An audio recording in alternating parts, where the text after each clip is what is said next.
Мамлекеттик ишти башкарууга өз өкүлдөрү аркылуу катышкан жарандардын ыктыярдуу бирикмеси саясий партиялар. Алардын бири замандаш Кыргызстан өнүккөн мамлекеттердин артынан ээрчибей, мезгилден алдыда болушу керек. Мындай максатка жетүүнү замандаш саясий партиясы көздөп жатат. Бул багыттагы программасын коомчулукка тааныштыруу үчүн замандаш партиясы көпчүлүктү Ордо калаага бириктирди.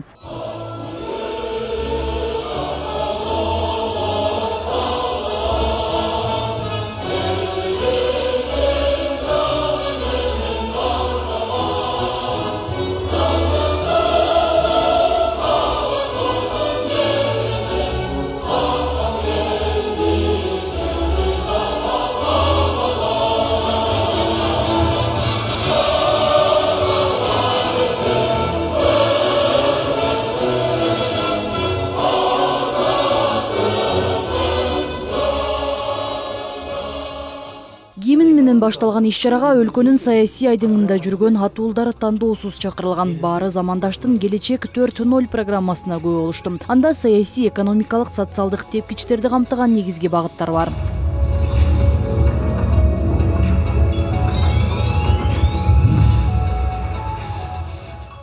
Эгерде партиялардын программасы жана алардын идеясы күчтүү болсо, чыныгы атаандаштык менен парламентке келе турган болсо, мына ошондо парламент күчтүү болот. Эгерде парламент күчтүү болсо, анда өкмөт күчтүү курулат. Эгерде өкмөт күчтүү болсо, анда өлкө өнүгүү жолуна түшөт деп ишенебиз. Так ушуларды эске алуу менен биз сиздерге бүгүн сүйүктүү өлкөбүздү өнүктүрө турган Келечек 4.0 аталышында программабызды сунуштадык. Түптөлгөнүнө 10 жылдан ашкан замандаш өз программасын эл алдына жарыялаган саясий партия. Коомчулук алгач партиялардын идеясын таанышы керектигин туура көрөт. Аларды билүү менен туура партияны шайлоого жол ачылат. Биз 2010 жылы президенттик башкаруудан баш тартып парламенттик башкаруу системасын тандап алганбыз. Ал эми ушу парламентаризмдин негизги өзөгү бул саясий партияларда. Демек ар бир саясий партия бийликке келемдесе алдыга койгон фундаменталдуу бир концептуалдуу программасы жана максаты болуш керек деп эсептейбиз. Мына ошого байланыштуу шайлоонун алдында бир 2-3 ай калганда саясий платформаны чыгаруунун ордунда партия кайсы багытта барат, партия негизги максаты эмне, эл эмне үчүн партияга ишениш керек жана ал кандай жолду жолдойт дегенди чыгарып атабыз. Замандаш саясий партиясынын программасындагы 7 багыт: элдин жылгалчылыгын камсыздаган мамлекет, инновациялык өлкө, жашыл экономика, түрмөсү жок өлкө, дүйнөлүк коомчулукта татыктуу орун, эркиндик, элдик бийлик. Мисал үчүн башка саясий партияларга караганда көп программалар мындай абстракттуу түрүндө, мындай формалдуу түрүндө эле болуп калган да, анан шаблондуу түрүндө башкаларга окшоп эле көчүрүп эле тигилер эмнени жазса муну кылдык деп. Бул программа андай болгон эмес. Мисал үчүн бул программаны мүмкүнчүлүгү да деп эсептесек болот. Андан тышкары дагы бул жоопкерчилик. Эгер замандаш партиясы парламентке өтүп же башка шайлоо кызматтарга өтүп буну ишке ашыра албаса, бул өзүнө дагы чоң жоопкерчилик болуп эсептелет. Партия алгач элдин жыргалчылыгын камсыздаган мамлекетти кылыптандыруу үчүн баарына бирдей шарт түзүп, аз камсыз болгон жарандарга кирешени адилеттүү бөлүштүрмөкчү. Бул тажрыйбаны АКШ, Япония, Улуу Британия, Германия сыяктуу өнүккөн өлкөлөр ийгиликтүү колдонуп келет. Инновациялык технологияны ишке киргизебиз деп атат. Андан кийин мынакей продукцияларды таза экологиялык жактан мындай бренд катары Кыргызстандын продукциясын тышка чыгарууга чоң мүмкүнчүлүк түзөбүз деп атат. Мунус абдан жакты. Мен мисалы губернатор болуп иштеп турганда ушул маселелерди коюп, айрыкча кар иштетүү боюнча, экспорт боюнча Россия менен алака түзүп алып иштегем Ярославский облусу менен. Ошондо биздин продукциябыздын өтүшү дагы баасы өтө жакшы болуп турган. Булардын ою да ошого төп келип атат да. Системалык иште жарандардын социалдык абалын жакшыртуу, билим берүү жана маданиятты көтөрүү, бардык жерге видео байкоолорду коюу жана башка долбоорлор аркылуу коомчулукка кеңири жайылтуунун негизинде гана оорчундук кылмыш иштер азаят жана жок болот.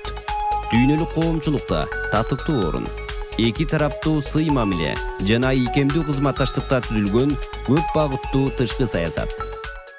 Программада көрсөтүлгөндөй жарандардын социалдык абалын жакшыртып, билим берүүнү, маданиятты көтөрүп, бардык жерге видео байкоолорду орнотуу менен кылмыш иштер азайып жок болот. Скандинав өлкөлөрүндө жалпы элдин жашоо деңгээлине ылайык акыркы түрмөлөр жабылууда.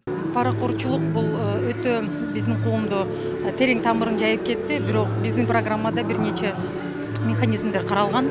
Бул жана программада айтылып кеткендей видео көзөмөл жана башка бир топ механизмдер камтылган. Ошол механизмдерди ишке ашыруу менен биз ушул максатка жетебиз деп ойлойбуз. Монголияда деңиз аркылуу жол жок. Ошондуктан эл аралык деңгээлдеги аэропортторду жогорку ылдамдыкта курууда. Бүгүнкү күндө аба жолдору автожолдорго баасы менен атаандаш болууга мүмкүнчүлүгү жетти. Кыргызстан дүйнөлүк коомчулукта татыктуу орунду ээлешүү үчүн кадамдар бар. Монголия деңизден алыс жайгашкан. Алар эл аралык маанидеги аэропортторду өтө ылдамдыкта курууда. Мисалы Хушигит жаңы аба майдан аталган өлкөнү дүйнө жүзү менен байланыштырат. Аталган партия Кыргызстанды Борбордук Азиядагы логистикалык борборго айлантуу үчүн эл аралык долбоорлорду ишке ашырмакчы. Бизде ошол суу байланышы жок, океандар менен байланышы жок. Ошол Монголиядагы бир үлгү менен заманбап аэропортторду куралы деп айткан амбициялуу деле эмес, бул баягы реалдуу ишке ашыра турган нерсе. Анда реалдуулукка мен мындай ишенсе болот да. Анткени акча тапсак болот экен инвестиция. Ошону туура жумшайлы, туура көзөмөлдөйлү деген. Экономиканы көтөрүүдөгү негизги күч бул калк. Кыргызстандагы маселелердин бири миграция. Бүгүнкү күндө миграциядагы мамлекеттик саясатты өзгөртүүгө убакыт келди. Тилекке каршы биз мигранттарды болгон эки гана жолу эстейбиз. Биринчиси, бул качан мигранттар мекенине каражат которуп, ички дүң өндүрүмдү көтөргөндө, мигранттарды даңазалап, алар менен сыймыктанып, аларды мактап, мигранттар деп эстейбиз. Экинчиси албетте бул шайлоодо.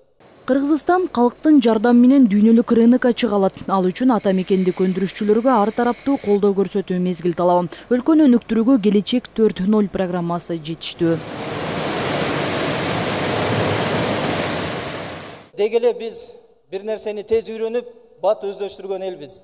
Мына көп жылдар мурун фасолду өстүргөн эмеспиз. Бир нече жыл мурун таласта өстүрө баштадык. Былтыр 90 миңден кем эмес тонна фасол жыйнаган экенбиз. Ал эми кылымдар бою фасолду өстүрүп келген Турция мамлекетинде 235 миң тонна жыйналган. Демек, эгерде өкмөт жана бийликтин бутактары элге тийиштүү шарттарын түзүп берсек, алар менен тыгыз иштеп, мүдөөсүн уга билсек, экономикага көтөрүүгө салым кошот экенбиз да.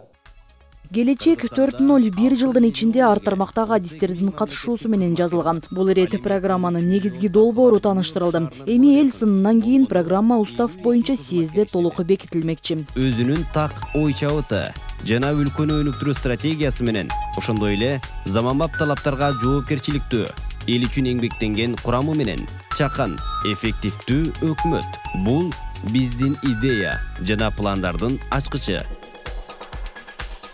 Келечек 4.0 дүйнөлүк бийиктикте тең катарда болуш үчүн мезгилден алдыга өтүүчү программа.